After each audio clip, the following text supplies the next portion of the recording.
Chers frères et sœurs, dans le Seigneur, je vous salue tous dans le nom puissant de notre Seigneur et Sauveur Jésus-Christ.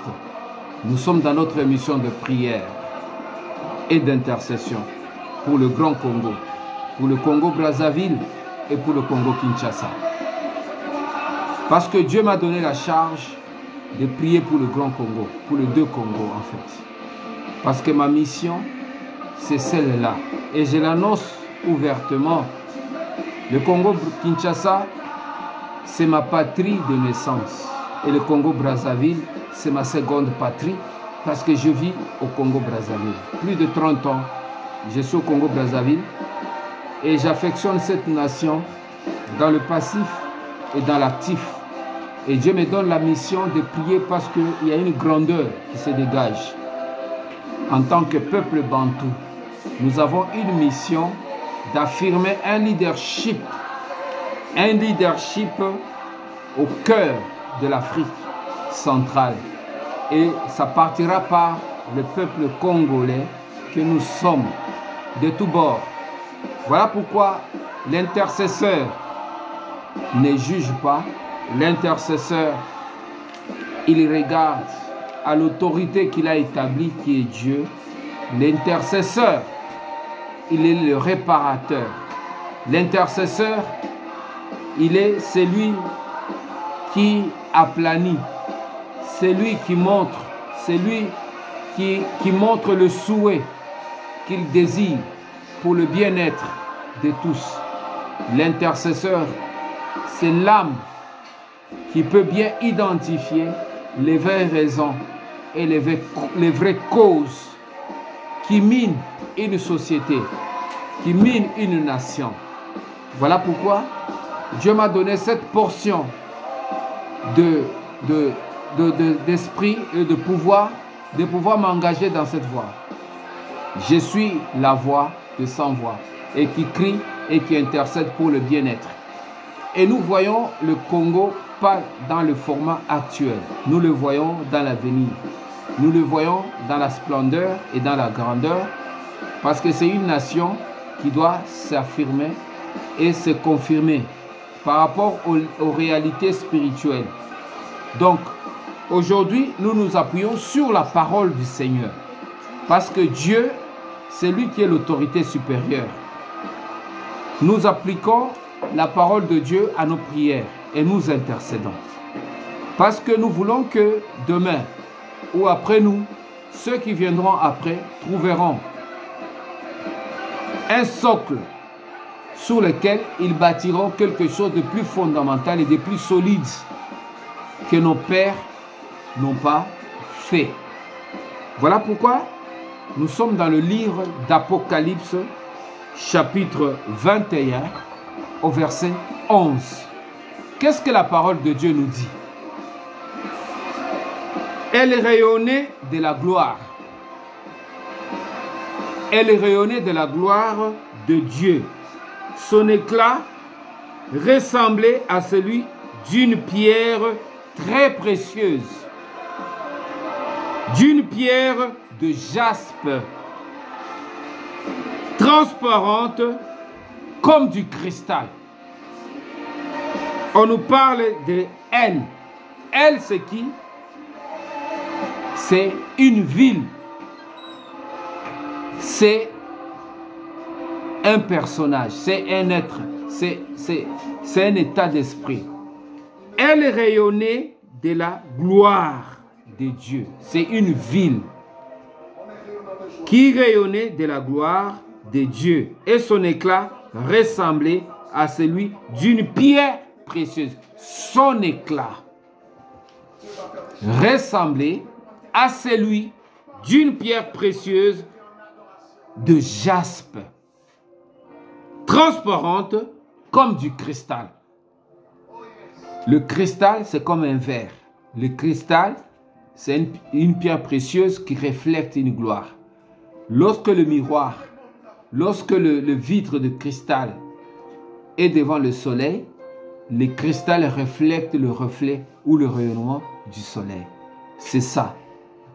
son aspect précieux est dans la capacité de refléter de la gloire ou la lumière ou l'éclat qui est en face de lui.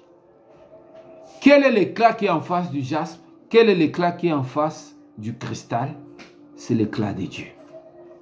Et voilà pourquoi je vois le Congo dans la luminosité, dans la gloire de transparaître ou d'émettre un rayonnement de Dieu.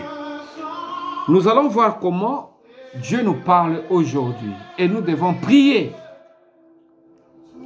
C'est l'un des anges, parmi les 7 anges qui ont la coupe de la gloire ou de fléau qui devant arriver sur la terre, pour nous dire que tout ce qui arrive sur la terre, en bien ou en mal, est déjà préparé ou déjà annoncé dans le monde spirituel.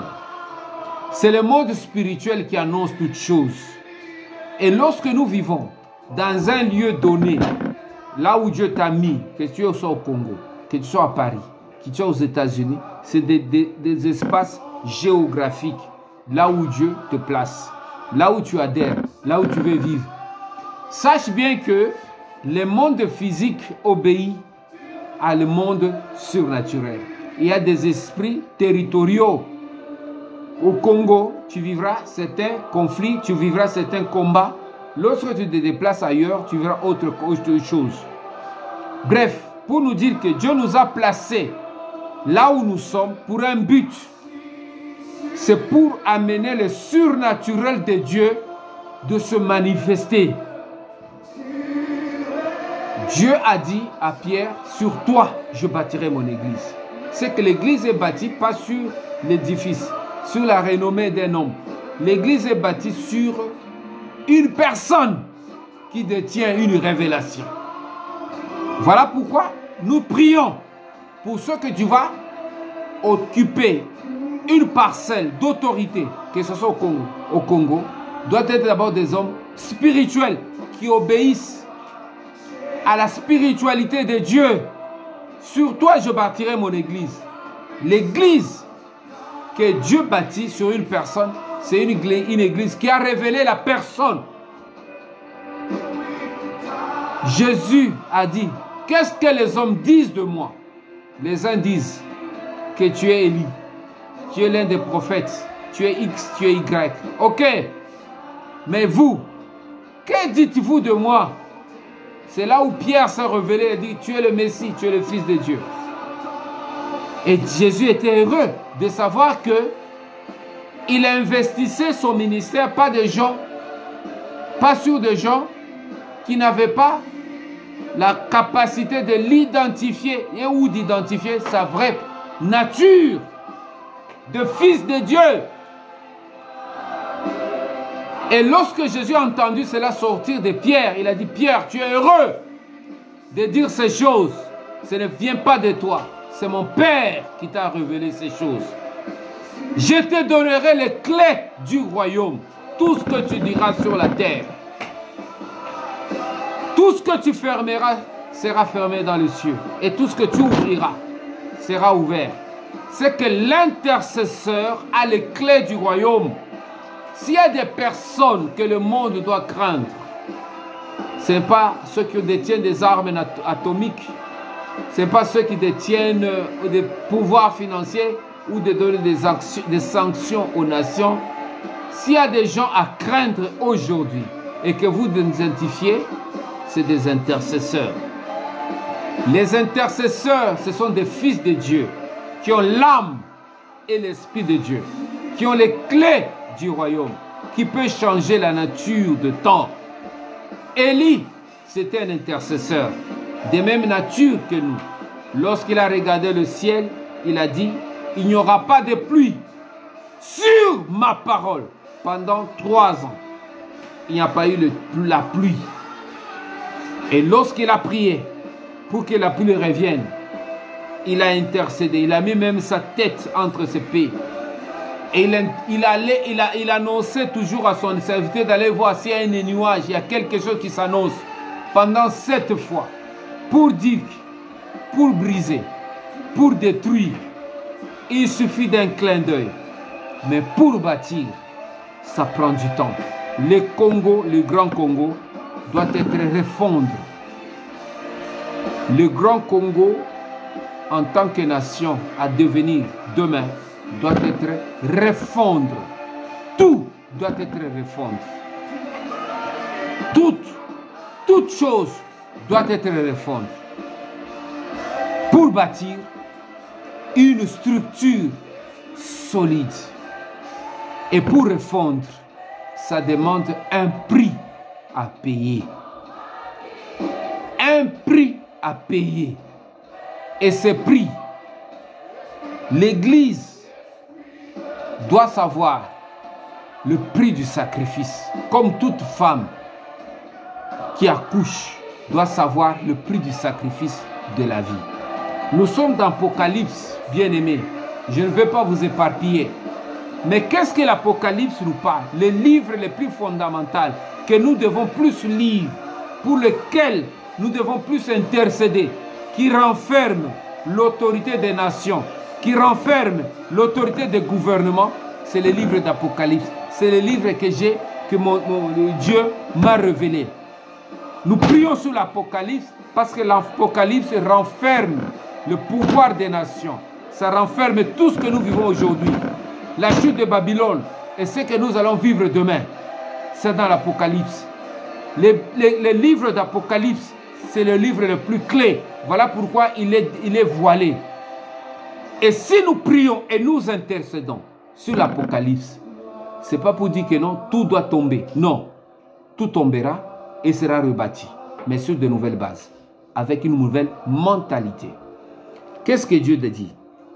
Elle est rayonnante de la gloire de Dieu.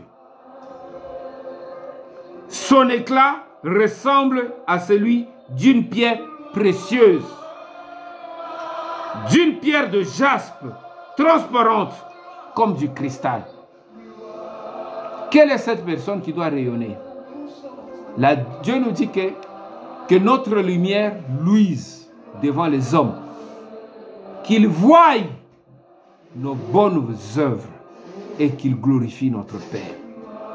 Nous sommes cette ville-là qui doit rayonner. Là où Dieu t'a placé, dans la famille, là où tu te tiens, Dieu t'a placé pour rayonner. Voilà pourquoi, moi, votre serviteur, je rayonne dans mes émissions. Il y a les gens qui me connaissent comme tailleur, comme tailleur. Il y a même certains de maître, aux acapés pasteur. On comprend, non? Pour dire que non, tu es bien, tu es bien. Parce qu'il y a des gens qui me connaissent des années durant au Congo, Brazzaville, comme étant couturier. Mais lorsque je commence à relever ou à dévoiler une seconde nature de Dieu, aux acapés boyés, c'est le rayonnement que Dieu a placé dans chacun de nous, qui doit être maintenant comme quelque chose qui ne doit pas être voilé par quoi que ce soit. Dieu a placé dans chacun de nous, nous avons beaucoup de rayonnements qui sont couverts et qui ne s'identifient pas, qui ne reflètent pas par peur, ou soit à cause des soucis de ce siècle, à cause de problèmes conjoncturels.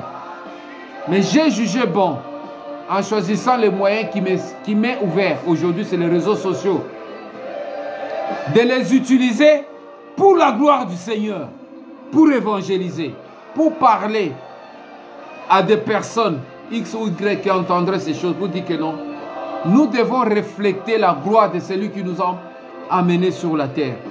Et c'est très fondamental. Il y a des anges qui nous accompagnent, bien-aimés. Nous ne sommes pas seuls. L'un des anges qui tenait les 7 coupes précieuses de 7 fléaux de Dieu a proposé à Jean de lui montrer,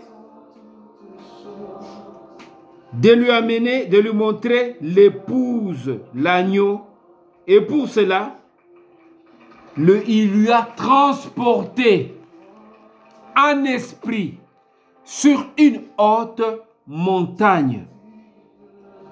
Cela veut dire quoi? Il y a des choses que nous voyons par les yeux physiques. Tango talamuki na tongo, omoni makambo ozomona. Muto amonaka par rapport à miso ya nzoto. Mais il y a na makambo oyo okoki komona te na miso ya nzoto. Les yeux nous montrent les choses sur le plan physique. Mais si Dieu veut te mener à comprendre pourquoi mboke bonga kate, quel est milimo bonga ebunda, quel est le problème eza na kati ya vie na yo ebundisaka vie na yo. Et makambo eza na kati ya famille na yo. Et la bitumbani eza na kati ya na makambo. Et ya na misu mususu. Oyo ya kati na biso. Esenge tomona, mais esi ekangami emona kate. Tout ce que tu vis, makambo ba blocage, ba limitation, makambo ebele omona kana vie na yo, omona ka lokola normal, mais anormalité. Parce que nous avons un grand Dieu qui a la capacité de nous aider à comprendre les choses. Mais ces yeux-là, Jean ne les avait pas. C'est Jean qui a prêché sous l'Apocalypse, nous a révélé l'Apocalypse, était aveugle. Parce qu'on avait troué ses yeux sur l'île de Patmos. Mais c'est un ange qui est venu pour lui dire, je te montrerai l'épouse. C'est que cette épouse ne pouvait pas être vue par les yeux physiques. L'ange l'a transporté en esprit sur une haute montagne. Et cette montagne n'est pas une montagne physique. C'est cette montagne que Jésus a vue, que le diable a montré à Jésus pour dire que non, sur une haute montagne, il lui a montré la gloire de ce monde. Il y a deux montagnes sur lesquelles toute personne monte. Il y a la montagne de Dieu. Il y a aussi la montagne de Satan. La montagne de Dieu te montrera la gloire de Dieu. La montagne de Satan te montrera la gloire de ce monde. Il y a une gloire dans ce monde. Il y a beaucoup de ministères qui prêchent la gloire de ce monde, qui montrent aux enfants de Dieu la gloire de ce monde. Tu monteras, tu iras aux États-Unis, tu auras beaucoup d'argent, tu auras ceci, la gloire de ce monde. Mais il y a une montagne qui est à côté, sur laquelle l'épouse se tient. Pour monter sur cette montagne, il faut remplir deux critères. Le premier critère, tu dois avoir les mains innocentes. Tu dois être un innocent, pas un coupable. Le deuxième critère, tu dois avoir un cœur pur. Voilà pourquoi Jésus a dit dans les messages de Matthieu chapitre 5, heureux ceux qui ont le cœur pur, car ils verront la gloire de Dieu. C'est sur cette montagne, Jean est monté. Et la personne qui l'a fait monter sur cette montagne, c'était l'un des anges, les 7 anges majeurs, qui détient les 7 coupes. Il a dit, je te montrerai l'époux. Il est monté en esprit. En esprit sur une autre montagne, que l'apôtre voit alors la ville sainte, la nouvelle Jérusalem, préparée comme une mariée qui descend du ciel d'auprès de Dieu. Il y a des choses qui descendent du ciel, qui doivent descendre du ciel pour le Congo. Mais pour que ça descende, il faut qu'on le voie, pas sur la terre, mais sur une montagne. Les serviteurs de Dieu doivent les voir, le Congo de demain. Il doit dire aux autorités présentes pour dire que non, voici ce que Dieu prépare. En mars, nous allons aux élections. C'est vrai. Au Congo-Kinshasa 2028, il faut qu'il y ait des élections parce que les mandats finissent. Est-ce que nous sommes dans le cycle des élections pour les élections? Non, non, non. Dieu ne dirige pas le monde comme ça. Dieu ne dirige pas les nations pour ça. Dieu dirige les nations et les autres pour le but pour lequel Dieu, le Dieu des nations, c'est fixe. Voilà pourquoi les intercesseurs doivent orienter les décideurs, les politiques, pour leur dire, ok, vous faites ce que vous faites, voici le plan de Dieu. Il y a une ville sur la montagne qui est préparée par Dieu, qui doit venir, qui doit descendre. Et cette ville, elle est en préparation. Elle ne dépend pas des calculs des hommes, mais elle dépend de Dieu. Notre vie est cachée dans les lieux célestes. Nos afflictions terrestres, nos combats, nos tribulations, nos tentations, les épreuves et tout ce que nous rencontrons au quotidien, c'est pour nous préparer. Pourquoi on a détruit les yeux de Jean, qui est le frère de Jésus? C'est parce que le diable voulait l'empêcher. Mais on n'empêche pas à Dieu, on n'empêche pas au surnaturel de voir les choses. Ça ne dépend pas des yeux physiques. Aujourd'hui, on peut me trouver les yeux, mais je verrai la gloire du Seigneur avec les yeux surnaturels. Et je vois des choses qui doivent arriver. Pourquoi? Parce que Dieu veut nous positionner. Dieu positionne ses enfants. Parce que nous sommes dans un monde surdimensionnel. Et voilà pourquoi je prie pour que le serviteur Dieu du Congo comprenne. C'est que la politique n'est pas la seule solution du Congo. Au-delà de la politique, il y a le surnaturel. Vous comprenez? La politique, c'est des décideurs. Les décideurs peuvent s'arranger à gauche et à droite. Ils peuvent se retrouver. Ils ont beaucoup de canaux d'expression. Ils peuvent se retrouver à gauche et à droite. Ils peuvent partager, ils peuvent faire des pactes et tout ça. Mais au-delà de là, il y a quel est l'objectif, quelle est la mission de Dieu pour le Congo? Ça, c'est les intercesseurs qui doivent intercéder. C'est ceux qui ont la révélation de Dieu, qui viendront dire aux décideurs, au-delà de ce que vous faites, au-delà de vos calculs, voici c'est ainsi de l'Éternel. Et pour avoir cette vision, cet angle de vision, c'est ceux qui doivent venir d'en haut, que Dieu veut amener sur la terre. Il faut qu'il y ait quelqu'un qui puisse te transporter sur une montagne. La montagne, c'est une élévation. C'est un angle de vue élevé pour voir les choses qui doivent venir demain. Sur ta propre vie, sur ta famille et sur ta nation.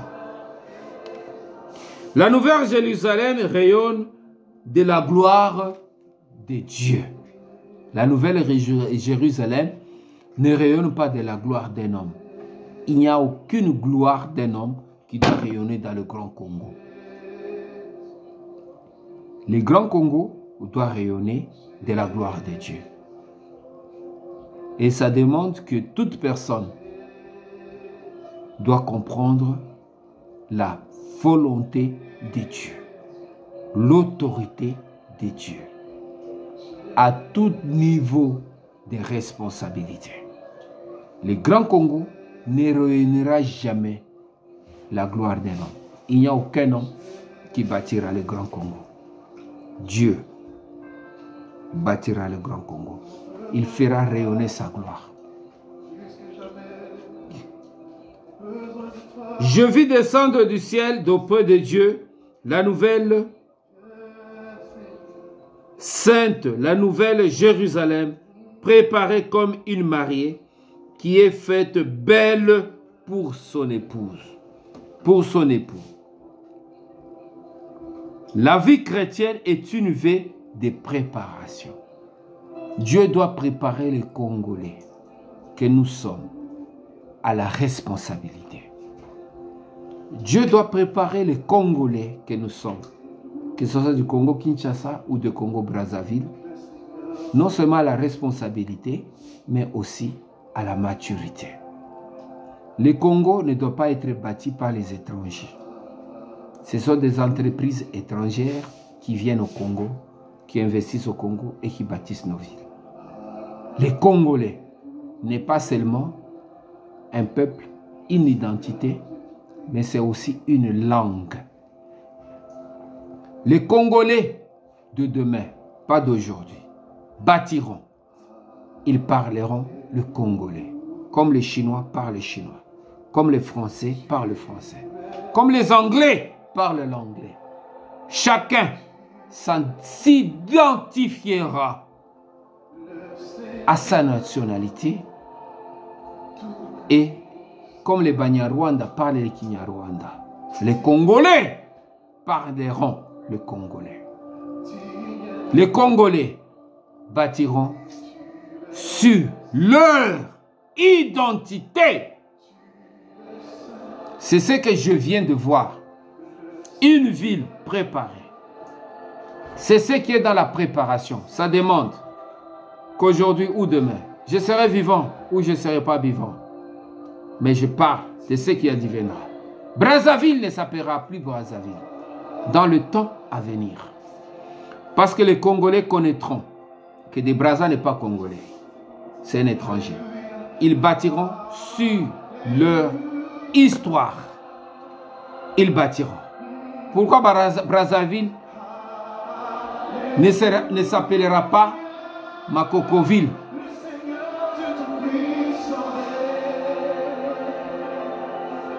Makoko est congolais. C'est un roi qui a une identité et ses racines au Congo.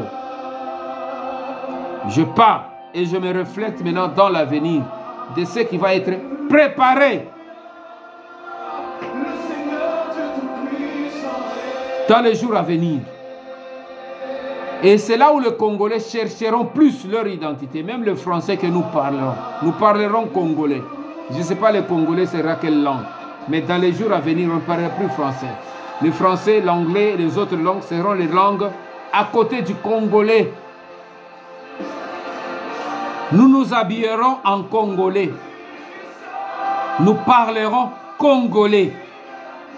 Dans toutes ces structures, dans toutes ces ramifications. Nous nous asseyerons pour dire nous voulons parler Congo. Congo. Notre spiritualité viendra. C'est de cette ville-là qui est en préparation, qui ne dépend pas des autorités présentes, mais qui dépend de l'avenir, parce que c'est une ville en préparation. Pour Dieu, pour notre identité, personne, l'économie ne sera plus entre les mains des étrangers. Nous allons produire nous-mêmes en tant que peuple. En tant que peuple, nous produirons avec une identité, avec une histoire, douloureuse ou pas, mais nous prendrons conscience des actifs et des passifs et nous bâtirons, nous parlerons congolais.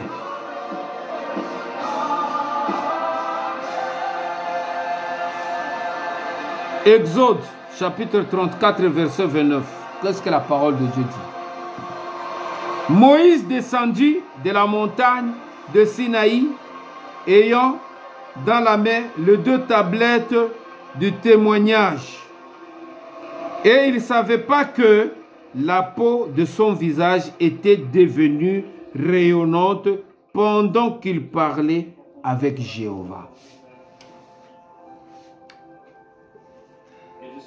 Il y a les surnaturels qui reflètent le naturel. Le Congo, nous les Bantous, nous avons peur de prendre de grandes décisions, de nous affirmer comme étant un peuple. La peur. La peur n'est pas dans l'amour. L'amour n'a pas de peur. L'amour n'a pas de peur. Quand tu aimes, tu ne dois pas avoir peur. Voilà pourquoi moi j'ai pris pour les dirigeants de prendre des décisions qui doivent maintenant faire quoi? Dans l'amour, il faut briser les cordons ombilicaux. Tout enfant qui naît, nous voulons un Congo qui doit naître. Un Congo nouveau qui doit être refondu. Mais il doit être coupé du cordon ombilical. Quel est le cordon ombilical qui nous lie? Quel est le cordon ombilical qui nous lie? C'est la colonisation. C'est la colonisation. Le cordon ombilical doit être coupé. Tout enfant qui naît, si on le laisse avec le cordon ombilical de sa mère, il ne va pas survivre. Pourquoi on le coupe? Parce qu'il doit faire sa vie. Nous voulons que le Congo fasse sa vie. Le Congo doit faire sa vie. Mais pas avec le cordon ombilical de la France-Afrique. Pas avec les prédateurs. Nous devons ramener les Français. Ramener les cordons des Français. Nous devons les ramener. Les Congolais s'asseyeront et parleront Congo. C'est ça ma prière d'aujourd'hui. D'ici 2025, entrer dans 2026, les choses doivent commencer à changer au Congo. Qu'il soit au Congo, Brazzaville, Congo, Kinshasa, je m'en fous.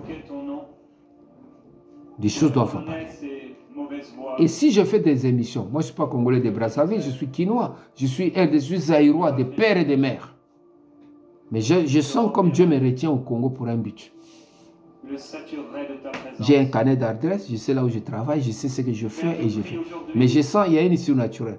Il y a des choses que nous devons, il y a des choses qui doivent. Et si on ne les coupe pas, nous resterons les mêmes, à la merci des prédateurs, des harcèles, comment on les appelle? Les gens qui prennent les choses du vol. Comment on les appelle? Pas des prédateurs. Israël, comment on les appelle? Comment les gens qui volent quelque chose, ils viennent te vendre? Harceleurs. Des harceleurs. C'est ça, non? Non, pas harceleurs. C'est harceleurs? Ok. Les gens qui volent. C'est un harceleur. La France est un harceleur. C'est un État harceleur. L'Union européenne, c'est les États qui s'unissent pour harceler l'Afrique, pour harceler le Congo. Je n'ai pas d'état d'âme. Ils nous ont harcelés, ils nous ont colonisés, ils ont fait ça. Mais là, nous rentrons. La génération qui vient aujourd'hui ne supporteront pas ça. Ne supporteront plus ça. Nous n'aurons plus les élections pour les élections. Là où il y a les forts qui dominent sur le peuple. Non, on n'aura plus ça. Toutes ces démocraties, on n'aura plus ça.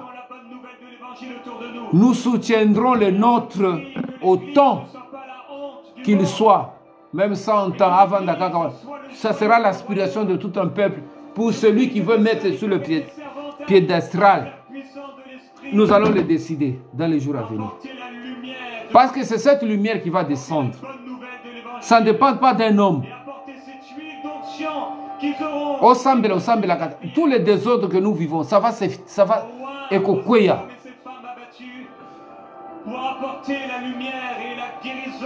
Pourquoi on parle de ça? Parce que c'est des choses qui sont en préparation, que Dieu est en train de préparer pour tout un peuple. Voilà pourquoi je voulais parler avec vous, mes frères et sœurs. J'ai été tourmenté pour faire cette émission, mais je sens qu'il faut que je le fasse. Qu'est-ce que nous devons faire? Nous devons prendre nos responsabilités. Les dirigeants politiques sont liés. Sont liés par les Français.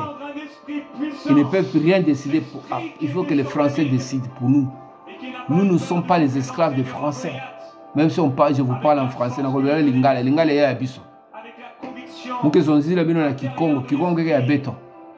Les Français n'est pas notre langue.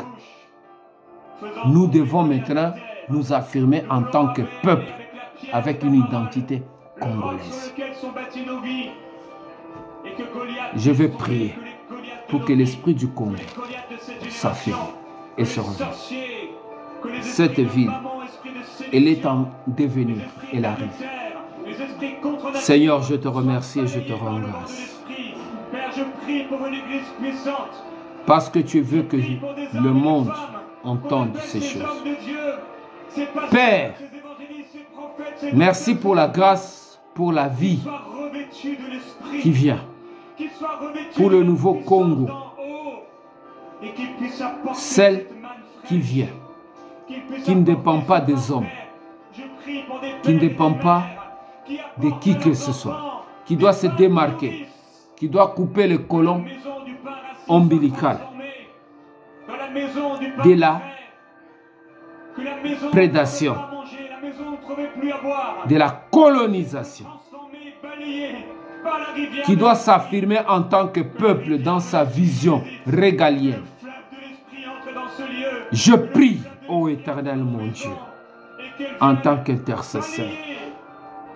Je prie pour que cette ville, ce Congo qui est sur une ville, c'est un niveau qui descend du toit, descende le reflet, le rayonnement, la grâce et la grandeur. Que la mentalité des décideurs change au nom de Jésus. Donne-leur le courage de regarder les choses en face, de regarder à notre histoire, de regarder à notre devenir et de faire des choses qui peuvent peut-être leur créer des ennuis, mais ça sera pour l'intérêt ultime du peuple congolais que nous sommes. La terre appartient aux fils des hommes. Le Congo appartient aux Congolais. Je prie, ô mon Père. Toi, tu veux que je parle aujourd'hui. Ce que je ressens, c'est ce que j'exprime. Je sens qu'il y aura des mouvements dans les jours à venir. L'autodétermination d'un tel peuple. Pour une indépendance autre que ce que nous avons reçu. Où la culture de Congolais va s'affirmer. Où nous n'accepterons jamais la médiocrité. Où nous n'accepterons plus les choses temporaires. Nous accepterons plus les personnes qui viendront pour nous accompagner, pour notre idéal commun. Je prie pour ceux-là, Père éternel, qui pensent que nous sommes une terre d'exploitation.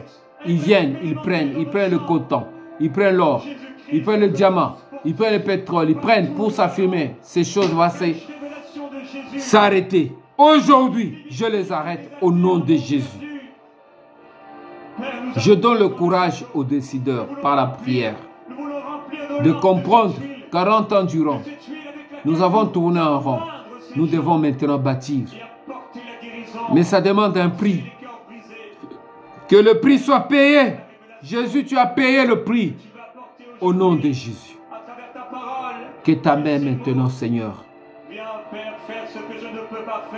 puisse réparer les brèches du Congo. Je te remercie et je te rends grâce. Dans le nom puissant de Jésus. Amen. Viens répandre encore ton eau sur nous.